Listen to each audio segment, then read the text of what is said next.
Hello guys, welcome back to my channel. It's me. তো আজকে আমাদের সাথে শেয়ার করছি ক্লাস 11 সেকেন্ড সেমিস্টার এডুকেশন সম্পর্কে। এডুকেশনের এটা আমি পিডিএফ বানিয়ে অবশ্যই দেবো। তো তার আগে দেখে নেওয়া যাক এর মধ্যে কী আছে বা কী পড়তে হচ্ছে।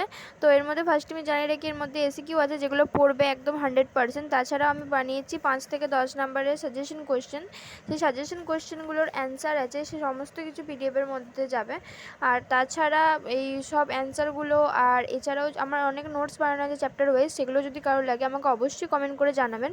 তো সেই রকমভাবেই আমি বানিয়েছি। তো ভিডিওটি ভালো লাগলে লাইক শেয়ার সাবস্ক্রাইব অবশ্যই করবেন। আরেকটা কথা জানিয়ে রাখি, এটা আমি অলরেডি বড় ভিডিওর মাধ্যমে পোস্ট করেছিলাম, বাট অতটা কেউ দেখে হয়তো বুঝতে পারেন, তার জন্য শর্ট ভিডিওর মাধ্যমে জানিয়ে দিলাম যে হয়তো 11 সেকেন্ড সেমিস্টার পরীক্ষা সামনে যখন হবে তখন তাহলে সুবিধা হবে, যে যার যেটা দরকার পড়বে সে আমার কাছ থেকে পিডিএফ বা আমার টেলিগ্রামে কমেন্ট করে নোটস নিয়ে নিতে পারবে, বা সাজেশন বা যার যেটা দরকার সে নিয়ে নিতে পারবে। তো অবশ্যই লাইক শেয়ার সাবস্ক্রাইব করবেন। এছাড়াও বাংলা, ফিজিক্যাল এডুকেশন এই সমস্ত ভিডিও আমি আস্তে আস্তে পোস্ট করেছিলাম, আমি আর একবার শর্টসের মাধ্যমে পোস্ট করে দেবো। তো সব নোটস রেডি আছে, যার যেটা লাগবে অবশ্যই আমাকে জানাবেন।